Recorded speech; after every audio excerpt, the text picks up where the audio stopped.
कार्यक्रम में हम दिल के लिए आए हैं।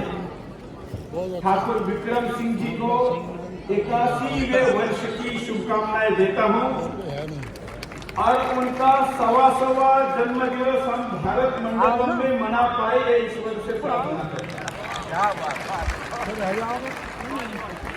मैं दिल्ली में 20 वर्षों से हूँ, लेकिन मैं कभी भी किसी के भी जन्मदिन पे नहीं जाता हूँ। आपने मुझे कभी नहीं देखा होगा, लेकिन मैं ठाकुर विक्रम सिंह जी के दूसरे जन्मदिन में यहाँ पर आया हूँ। ये इसलिए क्योंकि सामान्यतः दिल्ली में ऐसा कहा जाता है कि दिल्ली उगते सूरज को प्रणाम करती है। यहाँ पर जो राजनीति में आगे बढ़ रहा है, जिसकी आयु कम है, जो अब कुछ पॉलिटिकल करने वाला है, वहां पर भीड़ जाती है। लेकिन आज यहाँ पर पूरा भरा हुआ ये तालकटोरा स्टेडियम बताता है कि दिल्ली में 81 वर्षों तक सूरज को तेज देने वाले लोगों के लिए भी लोग एकत्र होते और स्टेडियम भरते हैं। आपका जीवन सनातन के कार्य के लिए समर्पण रहा है। मेरे रोज के दर्शक हैं, लेकिन मुझे तभी फोन करते हैं जब मेरे ऊपर कोई आपदा आती है, कोई नया एफआईआर हो जाता है, कहीं पर कोई सुप्रीम कोर्ट हमारे खिलाफ खड़ा हो जाता है, तो आनंद जी को भेज देते हैं, स्वयं भी फोन करते हैं। आजकल उनको ये अवसर बहुत ज्यादा मिल रहा है, क्योंकि मेरे ऊपर अभी 1827 एफआईआर हुए और ये सारे एफआईआर इसलिए हुए हैं कि ये भगवा और ज्यादा ऊपर कैसा खड़ा हो, इसके लिए आपका सुदर्शन लड़ता है। और ये संख्या कितनी भी हो तो भी लड़ते थे, लड़ते हैं और लड़ते। जो उदय निधि जैसे लोग सनातन को समाप्त करने की बात करते हैं, मैं उनको कहना चाहूंगा कि अरे आपको पहले हमारे 81 वर्ष के शेर से टकराना पड़ेगा, उसके बाद आप लोगों का नाम बनाएं। और ये लोग लड़ने वाले नहीं है, ये तो बयानवीर है। ऐसे बयानवीरों के कुतर्कों को तर्क संगत उत्तर देने की क्षमता हिंदुस्तान में जिन संस्थाओं में है, उनमें आर्य समाज सर्वश्रेष्ठ है, ऐसा मैं मानता हूं। मैं महाराष्ट्र से आता हूं, मेरा पहले आर्य समाज से ज्यादा संपर्क नहीं था, लेकिन दिल्ली आने के बाद जब जाकिर नाइक के विरुद्ध हमने कैंपेन शुरू किया, जो हिंदू धर्म को, सनातन धर्म को, हमारे ग्रंथों को, हमारे वेदों को तोड़ मरोड़ कर लोगों के सामने प्रस्तुत करता था, ऐसे कुतर्की लोगों के विरुद्ध जब हमने अभियान शुरू किया, तो सबसे आगे आकर मेरा साथ देने वाले तर्कों के साथ, कंटेंट के साथ, जानकारी के साथ अगर कोई थे तो आर्य समाज के ही कार्यकर्ता थे। ये मुझे आज भी कहने में गर्व है और ये लड़ाई आगे भी रहने वाली है, क्योंकि जाकिर भले ही आप सब लोगों के विरोध के कारण आज हिंदुस्तान की भूमि से बाहर हैं, लेकिन उदय निधि जैसे लोगों के पीछे भी ऐसे कुतर्कों का षड्यंत्र करने वाले लोग हैं। और इसलिए यहाँ बैठे हुए सभी आर्य वीरों को और जो इस वीडियो को बाद में या लाइव में देख रहे हैं, ऐसे सभी को मैं आह्वान करता हूँ, ये जो युग है 2023 का, ये तलवारों से, हथियारों से तो क्या लड़ाई लड़ेंगे, वो तो उसमें हम माहिर है ही, हमारे पुरखे भी थे और इसलिए हम आज हिंदू है, इसमें हमें कोई संदेह नहीं, उसमें तो हम जीतेंगे ही।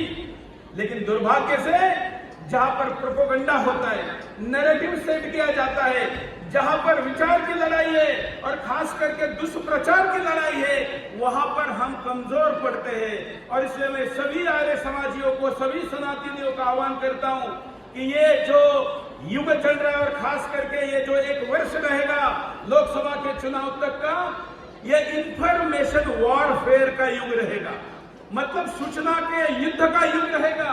और इसलिए इस इंफॉर्मेशन के वॉरफेयर में आप सब लोगों को सही सूचना साझा करनी है, गलत तर्कों को सही उत्तर देना है और ये उत्तर देकर उनको इस युद्ध में भी पराजित करना है। और वो हम करेंगे कि आप सब लोगों की तरफ मुझे देखकर लगता है ठाकुर साहब का गुरुकुलों के प्रति बहुत प्रेम है।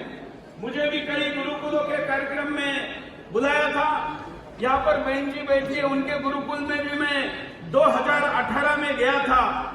मित्रों, हिंदुस्तान का वास्तविक परिचय हमारे गुरुकुल था, और अगर पुनः विश्व गुरु बन के वास्तविक परिचय स्थापन करना है तो हमको पुनः गुरुकुल की तरफ जाना पड़ेगा, इसमें कोई संदेह नहीं है। हमारे इन गुरुकुलों के अभियान के लिए मैं आज, गणेश चतुर्थी भी है, गणपति बप्पा के कार्यक्रम भी आज देश भर में शुरू हो रहे हैं। आज शाम को मैं हमारे सुदर्शन गणेश उत्सव के पंडाल से घोषणा करने वाला था, लेकिन आज ठाकुर जी के जन्मदिन पर और आप सभी धर्म प्रेमियों की उपस्थिति में घोषणा करता हूं कि हिंदुस्तान के जितने भी गुरुकुल चल रहे हैं, क्या बात है, ऐसे सभी गुरुकुलों को अपने कार्य विस्तार के लिए सुदर्शन चैनल जो मदद कर सकता है हमको संपर्क करिए, हम आपके साथ हैं। हम अपने चैनल के ऊपर एयरटाइम भी लेने को तैयार हैं, और हमको कई लोग संपर्क करते हैं कि जमीन लेना चाहते हैं या विभिन्न प्रकार के योजनाओं के लिए आर्थिक सहयोग करना चाहते हैं।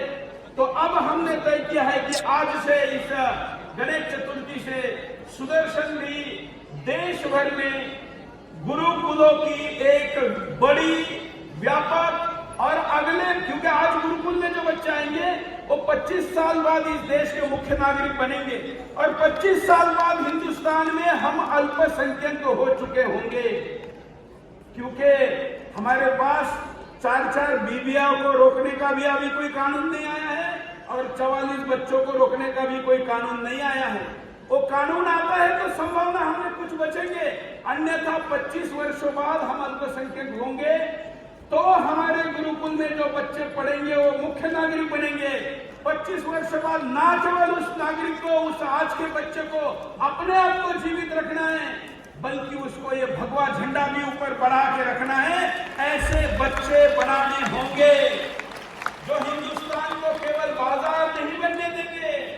हम तो वसुधैव कुटुंबकम कहते हैं, लेकिन उधर वाले लोग वन वर्ल्ड कहते हैं। हमारा वसुधैव कुटुंबकम अलग है और उनका वन वर्ल्ड अलग है। उनके वन वर्ल्ड के पीछे षड्यंत्र है और हमारे वसुधैव कुटुंबकम के पीछे समर्पण है।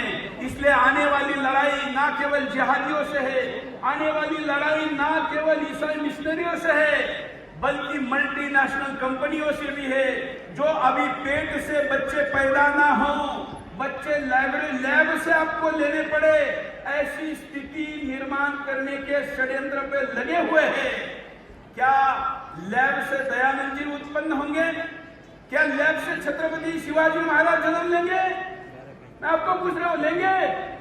उसके लिए दिव्य माताओं की कोख चाहिए, और उसी कोख को खराब करने का काम विदेशी षड्यंत्रों से चल रहा है। और इसलिए हमारी लड़ाई इतने सारे शत्रुओं से है। इन सारे शत्रुओं का उल्लेख इस मंच से केवल इसलिए कर रहा हूं क्योंकि ठाकुर साहब जी के जन्मदिन पर मुझे यहाँ दिख रहे आप सभी लोग उस लड़ाई के सैनिक होंगे, मेरा भरोसा है। आप वो लड़ाई लड़े, हम सब मिलकर उस पर विजय हो, यह आशा व्यक्त करता हूँ। ठाकुर साहब को पुनः शुभकामना देता हूँ। धन्यवाद, नमस्कार।